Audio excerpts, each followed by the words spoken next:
Buenas tardes, bienvenido a esta experiencia Publisher y sobre todo a este Chester que no es nuevo para ti, ya lo has visitado anteriormente y ahora vienes con una nueva obra, El lenguaje de las piedras. Cuéntanos un poco qué nos traes en este fantástico libro.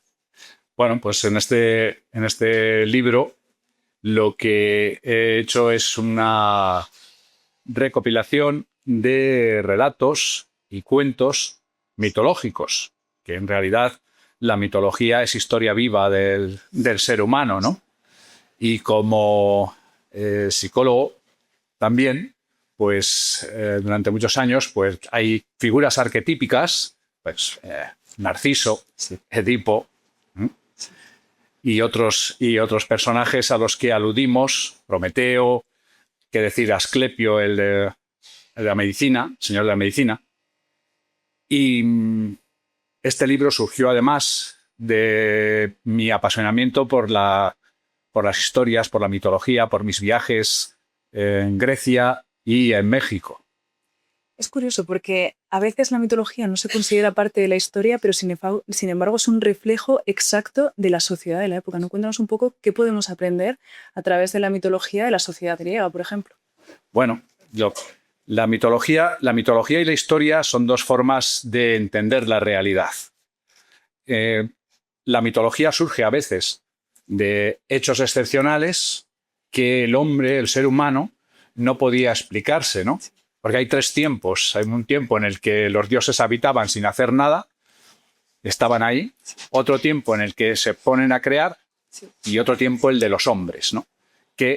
Y ese tiempo de los hombres explican los fenómenos a través de cuestiones que no saben explicar. El sol, por qué se cae por el horizonte, ¿no? ¿Por qué sale por un lado? ¿Quién lo saca? Si lo saca Helio en sus caballos de oro. Y la historia trata de explicarlo de la misma manera. No son cuestiones, los mitos no son engaños, simplemente son explicaciones que el ser humano se daba, ¿no? A mí me gustaría, como persona curiosa y además aficionada a la mitología, ¿qué personaje mitológico te despierta más interés o incluso que se haya incluido en el libro? El personaje que a mí me ha interesado o que me ha personado más interés, desde siempre tengo que decirlo, es Aquiles. Curioso. Es un héroe, no es un dios, es un semidios, Exacto. hijo de Dios, o sea, de diosa y humano, ¿no? Sí.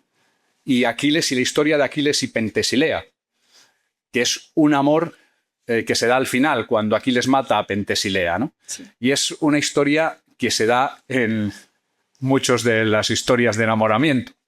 Sí, totalmente de acuerdo. Y además, yo sinceramente agradezco libros como el tuyo en el que nos ayudan a descubrir realidades que desconocíamos, además de una forma cercana y directa.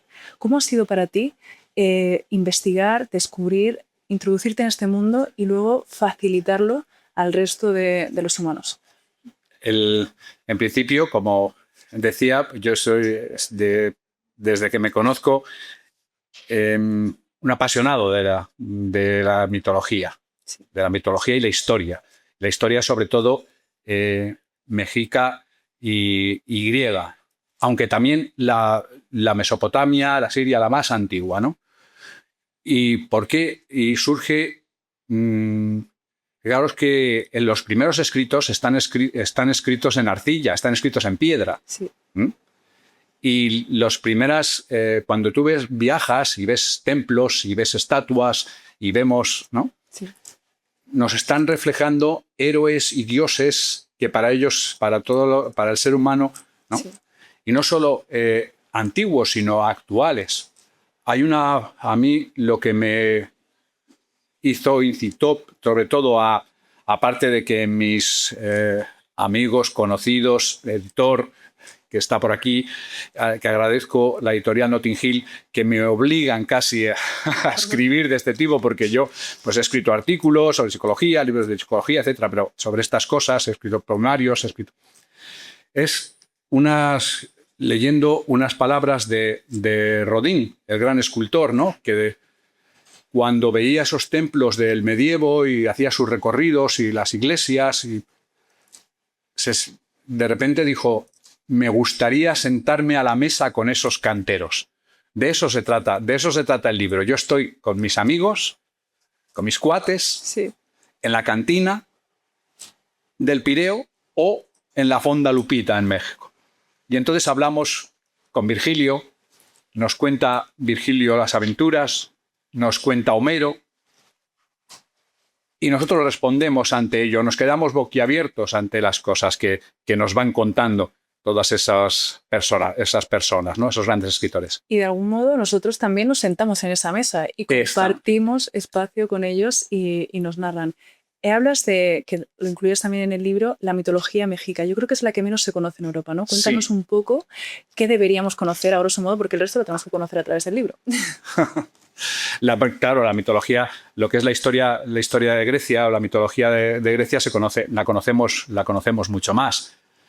Conocemos menos todavía y quiero hablar en esto quiero aprovechar para reivindicar la figura de la primera autora que se conoce, que es Ened de Guana, y es una escritora de Mesopotamia, de Ur de Caldea, 3000 años antes de que Homero escribiera la Ilíada. Y entonces son los primeros escritos que se conocen, y se conocen poco de esa escritora, y es una mujer. Y de la cultura mexica, que estamos tan ligados a Latinoamérica y hablamos el mismo idioma, ¿no? Ellos con sus dejes y sus giros, pues se conoce poco, pero fijaros, empezaría por la primera, ¿no? De la diosa madre. Todas las culturas comienzan con la diosa madre, la luna. Y luego vienen los guerreros y imponen el dios sol, ¿no? Sí. sobre la luna como figura secundaria. Y la diosa madre o la diosa tierra es algo universal. Y en México la llaman Coatlicue, un nombre muy difícil para nosotros, un poco complicado. Agradezco que lo hayas dicho tú. Y ya os digo que cuando me siento con los amigos a tomarme un mezcal, un tequila o unas cervezas, como le llaman ellos, chelas frías, pues nos trabamos las lenguas. Pero Coatlicue precisamente se queda embarazada del que es el mayor redentor de los mexicas, de los guerreros mexicas, de Moctezuma, etcétera, de Tenochtitlan y Teotihuacán, es que se queda embarazada barriendo una sierra, le cae una pelusa en el mandil y de ahí, cuando la saca, nace, se queda embarazada de esa pelusa. No sé a quién nos recuerda en nuestro tiempo actual. Hay un símil. Pues casi todas las diosas, o por no decir todas, se quedan embarazadas de ese ser que va a redimir, porque nace el segundo ser, que es todavía más difícil de pronunciar, Huitzilopochtli, que derriba a la diosa luna, que era su hermana.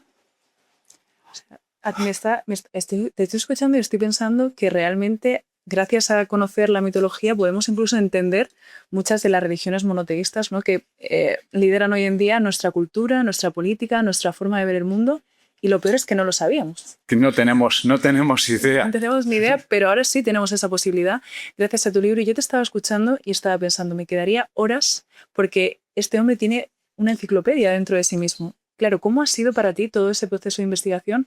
Y luego, lo más difícil, hacerlo sencillo para incluirlo en un libro en el que personas como yo, que no tenían ni idea de esta mitología, de esas historias, lo descubran, les parezca interesante y se queden. Son relatos cortos, de lo que es una página y media, convertidos en cuentos.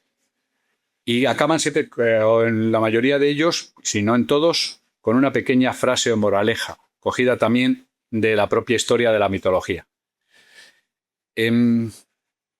Lo primero que se me viene a la cabeza es como el péndulo que utilizamos los psicólogos cuando utilizamos la hipnosis, no como terapia, sino como técnica para sugestionar, para valorar otros problemas. Y la piedra encierra todo el universo. Como decía Haskins, el universo es una cáscara de nuez. El proceso ha sido largo, complejo, es verdad. Yo trabajar con 2 ordenadores y por lo menos 4 o 5 libros.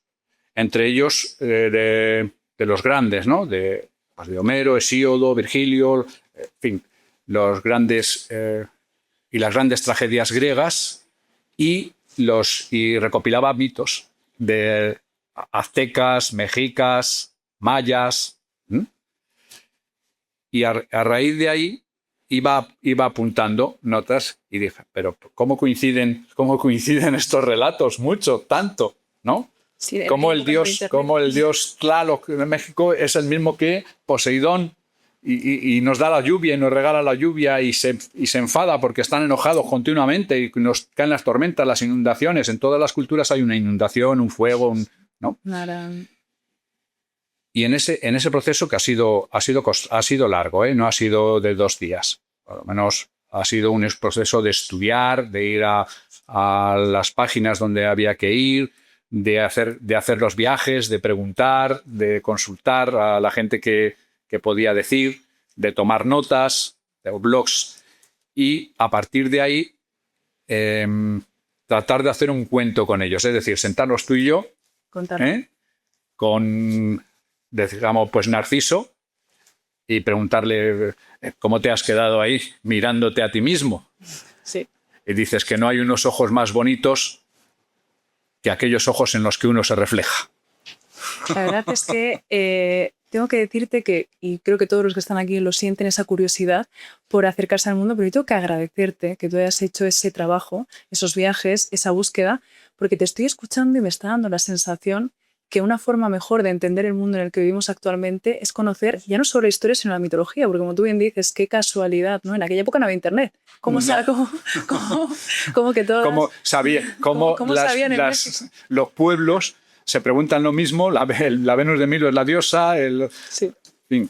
Pues yo te lo agradezco que hayas hecho ese trabajo y hay una frase que te voy a copiar que dices, entre la historia y el mito, la gran aventura humana es transmitir su sabiduría. Tú te lo has propuesto como un trabajo. Sí. Pues enhorabuena por ese trabajo bien hecho y muchas gracias y a todo el mundo que compre este libro, yo la primera, y a leerlo, a devorarlo y esperamos el siguiente pronto. Y a disfrutarlo sobre todo. Y a echaros unas risas y bien.